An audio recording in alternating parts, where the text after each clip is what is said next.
പ്രിയപ്പെട്ടവരെ നമസ്കാരം. സമീർ മുതുകുറ്റിയാണ്.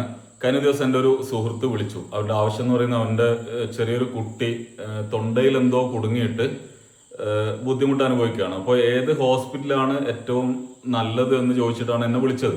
അപ്പോൾ ഞാനിങ്ങനെ ആലോചിച്ചു. അവരുടെ ചോദ്യത്തിനുള്ള മറുപടി എന്നുള്ള രീതിയിൽ ഞാൻ ആദ്യമായിട്ട് കൊടുത്തത് ഏറ്റവും അടുത്തുള്ള ഹോസ്പിറ്റൽ എത്രയും പെട്ടെന്ന് എത്തിക്കുക എന്നുള്ളതായിരുന്നു. എന്നിട്ട് ഫോൺ കട്ട് ചെയ്തു. പക്ഷെ പിന്നീട് എനിക്ക് തോന്നി ആ സമയം, കാരണം തൊണ്ടയിൽ എന്തെങ്കിലും വല്ല വസ്തുക്കളും കുടുങ്ങുക എന്ന് പറയുന്ന അങ്ങേയറ്റം ബുദ്ധിമുട്ട് അനുഭവിക്കുന്ന സമയത്തിന് അങ്ങേയറ്റം പ്രത്യേകത ഉള്ള ഒരു സമയം കൂടിയാണ്. കാരണം ചെറിയ ടൈമിനുള്ളിൽ തന്നെ പലതും സംഭവിക്കാം. അപ്പൊ ഞാൻ രണ്ടാമതും അയാൾ അങ്ങോട്ടേക്ക് വിളിച്ചു. അവനെ വിളിച്ചിട്ട് കുട്ടി ഏകദേശം 1 വയസ്സ് പ്രായമുള്ള കുട്ടിയാണെന്ന് മനസ്സിലാക്കി.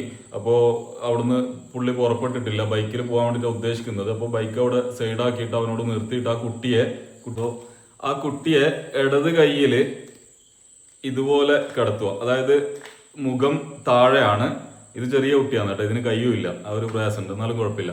അപ്പോൾ ഈ ചെറിയ കുട്ടിയെ നമ്മുടെ ഇടത് കൈയിൽ ഇങ്ങനെ കിടത്തിയിട്ട് കുട്ടിയുടെ ഫേസ് നമ്മുടെ ഉള്ളം കൈയിൽ വരുന്നത് പോലെ അവനെ പിടിക്കുക. എന്നിട്ട് ഈ കുറച്ച് ഫേസ് താഴോട്ട് വരുന്ന രീതിയിൽ ഇങ്ങനെ പിടിച്ചിട്ട് ഈ നടുവിന് ശേഷം ഒരു 5 തവണ കുട്ടിയുടെ നടു മുതൽ തലന്റെ ഭാഗത്തേക്ക് ഒരു 5 തവണ തടവാൻ വേണ്ടി പറഞ്ഞു. അങ്ങനെ കുറച്ച് സമയത്തേക്ക് ആ സുഹൃത്തിന്റെ സൗണ്ടൊന്നുമില്ല. അതിനുശേഷം അൽഹംദുലില്ലാ എന്നുള്ളൊരു വാക്ക് കേട്ടോ. അപ്പൊ എനിക്ക് മനസ്സിലായി സംഭവം എന്തൊക്കെയോ റെഡി ആയിട്ടുണ്ട് എന്നുള്ളത്. അപ്പൊ പിന്നീട് ആ സുഹൃത്ത് പറഞ്ഞത് ചെറിയൊരു റബ്ബറിന്റെ കഷ്ണമായിരുന്നു, നമ്മൾ ഇറേസർ ഉണ്ടല്ലോ. അപ്പൊ ഇറേസർ ആണ് ഈ കുട്ടിയുടെ തൊണ്ടയിൽ നിന്നും താഴോട്ടേക്ക് വന്നത്. അപ്പൊ എനിക്കിവിടെ പറയാനുള്ളത്, ഈ സമയത്ത് ചെറിയ ടൈം മാത്രമേ നമുക്ക് ചിലപ്പോൾ കിട്ടുള്ളൂ. കാരണം കുട്ടി ശ്വാസം കിട്ടാതെ വരെ ബുദ്ധിമുട്ട് അനുഭവിക്കുന്ന സമയത്ത് മാക്സിമം 3 മിനിറ്റോ അല്ലെങ്കിൽ 5 മിനിറ്റോ ആ സമയത്തിനുള്ളിൽ തന്നെ നമ്മൾ ഫസ്റ്റ് എയ്ഡ് കൊടുക്കുക എന്നുള്ളതാണ് പ്രധാനം. ആ കുട്ടിയെ ഹോസ്പിറ്റലിൽ എത്തിക്കുന്ന സമയം വരെ നമുക്ക് ജീവനോടെ കിട്ടിയെന്ന് വരില്ല. അൽഹംദുലില്ലാ ഈ കുട്ടിക്ക് ഫോണിലൂടെ തന്നെ മാക്സിമം കാര്യങ്ങളൊക്കെ ചെയ്യാൻ വേണ്ടി പറ്റി. പക്ഷെ എനിക്ക് പറയാനുള്ളത്, ഒരു വീട്ടിൽ ഒരു വളണ്ടിയർ എങ്കിലും, ഫസ്റ്റ് എയ്ഡ് ചെയ്യാൻ അറിയുന്ന ഒരു വളണ്ടിയർ എങ്കിലും ഉണ്ടാവണം. ഈ വീഡിയോയുടെ ഉദ്ദേശം അതാണ്.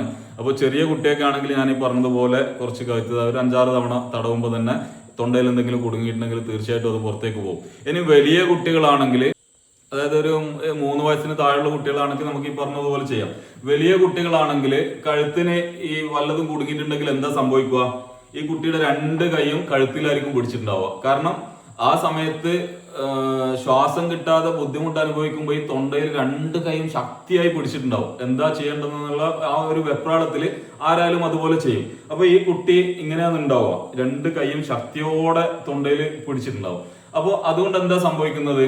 ഈ തൊണ്ടയിലുള്ള സാധനം വല്ലതും പുറത്തേക്ക് പോകാൻ വേണ്ടിയിട്ടാണ് ഉദ്ദേശിക്കുന്നതെങ്കിൽ ഈ കുട്ടി ഈ പിടിച്ചത് കാരണം അത് പുറത്ത് പോകാത്ത ഒരു സിറ്റുവേഷൻ വരും. അപ്പൊ നമ്മൾ ആദ്യം നീക്കം ചെയ്യേണ്ടത്, ഈ കുട്ടിയുടെ നേരെ പിൻവശത്ത് വന്ന് നിന്നുകൊണ്ട് ഈ കുട്ടിയുടെ കൈ ഉണ്ടല്ലോ, കൈ നമ്മൾ ആദ്യം റിലീസ് ചെയ്യുകയാണ് വേണ്ടത്. അതിനുള്ള ഒരു ഓപ്ഷൻ എന്ന് പറയുന്നത് ഒരു ലോക്ക് ചെയ്യലാണ്. അപ്പൊ നമ്മൾ ഇങ്ങനെ കുറച്ച് ശക്തിയായിട്ടുണ്ടാവും. കാരണം ഞാനിത് ഇങ്ങനെ പ്രസ് ചെയ്യുമ്പോഴും കുട്ടി ശക്തിയായിട്ട് കഴുത്തിൽ പിടിച്ചിട്ടുണ്ടാവും, കാരണം അത്രയും പ്രയാസം അനുഭവിക്കുകയാണ്. അപ്പൊ നമ്മൾ ഇതേപോലെ ലോക്ക് ചെയ്ത് ഈ കുട്ടിക്ക് കൈ അനക്കാൻ പറ്റില്ല, മനസ്സിലായില്ല?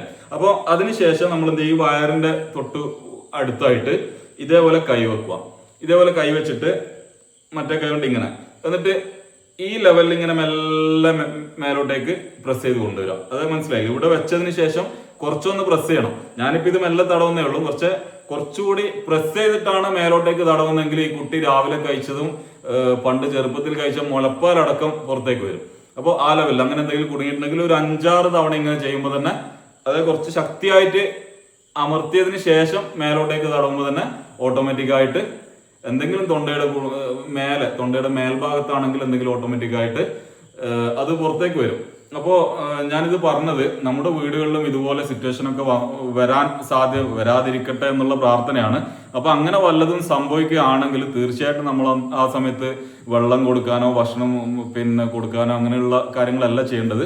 തൊണ്ടയുടെ മേലെ ആണെങ്കിൽ അത് പുറത്തേക്ക് തന്നെ പോകണം. അപ്പോൾ വയറിലുള്ള സാധനങ്ങൾ പുറത്തേക്ക് വരാനുള്ള വഴിയാണ് നമ്മൾ ആലോചിക്കേണ്ടത്. ഈ ഫസ്റ്റ് എയ്ഡ് ട്രീറ്റ്മെന്റ് അറിയുകയാണെങ്കിൽ ആ കുട്ടിയെ നമുക്ക് ജീവൻ രക്ഷിക്കാൻ വേണ്ടി പറ്റും. അതെല്ലാം നമ്മൾ ഹോസ്പിറ്റലിലേക്ക് ഉള്ള ടൈമിൽ, ഇപ്പോഴത്തെ ട്രാഫിക് ബ്ലോക്ക് ഇതൊക്കെ വരുന്ന സമയത്ത് ആ കുട്ടിയെ നല്ല രീതിയിൽ ഹോസ്പിറ്റലിൽ എത്തിക്കാൻ പറ്റുമെന്നുള്ള വിശ്വാസം പോലും നമുക്ക് പലപ്പോഴും നഷ്ടപ്പെടുകയാണ്. അതുകൊണ്ട് ഓരോ വീട്ടിലും ഒരു ഫസ്റ്റ് എയ്ഡ് അറിയാവുന്ന വളണ്ടിയർ ഉണ്ടാവുക എന്നുള്ളതാവട്ടെ നമ്മുടെ ലക്ഷ്യം. Okay, by.